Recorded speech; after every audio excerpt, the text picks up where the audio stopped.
এই মুহূর্তে আমি বিয়ের সাথে কোনো চিন্তা ভাবনা নাই, আমি সামনে কাজ নিয়ে চিন্তা ভাবনা করতেছি, কাজ করতে চাই আর কি। নতুন যে মেয়েগুলোকে আমি নিয়ে এসেছি তাদেরকে নিয়ে নতুন কিছু সিনেমা আপডেট করছি। আমি বর্তমানে কিছু মিউজিক ভিডিও, একটু ওয়েব সিরিজে কাজ করতেছি বর্তমানে। আসলে আপনারা জানেন, ইতিপূর্বে আমি ঘোষণা দিয়েছিলাম যে আমি নতুন 5টি নতুন জুটি নিয়ে আমি সামনে কাজ করব। ইতিপূর্বে 5টার কথা বলতে বলতে ইতিপূর্বে 19টা মেয়ে, আমি 17 দিনে 19টা মেয়ে নিয়ে এসেছি আপনার মিডিয়াতে। এর মধ্যে 10টা জুটি অলরেডি আমরা কমপ্লিট করেছি। এর মধ্যে মনে করেন ইতি চৌধুরী, তারপরে চায়না, তারপরে জুই, তারপরে মনে করেন তাস্কি রয়, এর মধ্যে অনেক কটা মেয়ে কিন্তু অলরেডি নিয়ে এসেছে। এর মধ্যে হয়তো দেখছেন যে নায়িকাগুলো একটু বেশি অভিনয় করে, যেমন মনে করেন চায়না যে মেয়েটা, ওই মেয়েটা, তারপরে ইতি, এই কটা মিলে একটু বাংলাদেশে এটা নতুন কিছু না, যার সাথে একটু জুটি ভালো হয় দর্শক তাই কেমন তাকে আমাদের জীবন সঙ্গী বানিয়ে দেয়, গার্লফ্রেন্ড বানিয়ে দেয়, বউ বানিয়ে দেয়, আপনি সবাই জানেন। বাস্তবে ততক্ষণ পর্যন্ত মনে করেন আপনারা বিয়ের জিনিসটা এমনকি লুকিয়ে রাখা যায় না, 10 দিন গোপন থাকলে একদিন কিন্তু প্রকাশ হয়।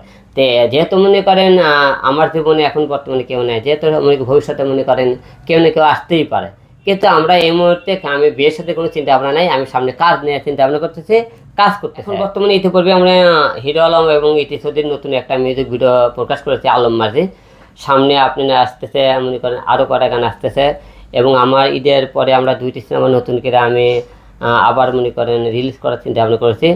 আর সামনে আমি আরও নতুন 2টি সিনেমা, নতুন যে মেয়েগুলোকে আমি নিয়ে এসেছি তাদেরকে নিয়ে নতুন কিছু সিনেমা আপডেট করছি। আমি বর্তমানে কিছু মিউজিক ভিডিও, একটু ওয়েব সিরিজে কাজ করতেছি বর্তমানে। যে আগে যেমন একটা কোনো নায়িকা ছিল না, তাকে নিয়ে ব্যস্ত হয়েছিলাম, এখন এই ব্যস্ত আর হইতেছে না। এখন যে কোনো নায়িকা নিলে আমি করতেছি একসাথে 7-8টা নায়িকা রেডি করতেছি, যাতে একটা চলে গেলে যাতে দ্বিতীয় মনে করেন লোকজনকে আলমবাবী নায়িকা চলে গেলে থাকা দেয়, আর তো পাইলেন না, সবাই চলে যায়। এই জন্য করতেছি আমরা নায়িকাটা বেশি, এবার আমরা জুটি তৈরি করতেছি, যাতে লোকজন মনে করে হিরো আলম নায়কটা গেলেও আপনারাও যাতে বলতেন আলম ভাই চলে গেল, এখন আপনি কাকে নিয়ে করবেন, আপনারাও যাতে এই প্রশ্ন উত্তর না দিতে পারে।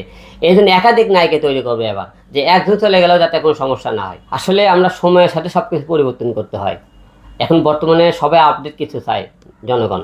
তা আমার নিজেকে হিরো আলমের কাজ নিয়ে অনেকেই মনে করেন রুচির সমস্যা আছে, যে হিরো আলমের কাজ লো কোয়ালিটির কাজ করে, তার কোয়ালিটি ভালো না, তার নায়িকা ভালো না, তার ক্যামেরায় ভালো না, তার মনে করে কোরিওগ্রাফারগুলো ভালো না।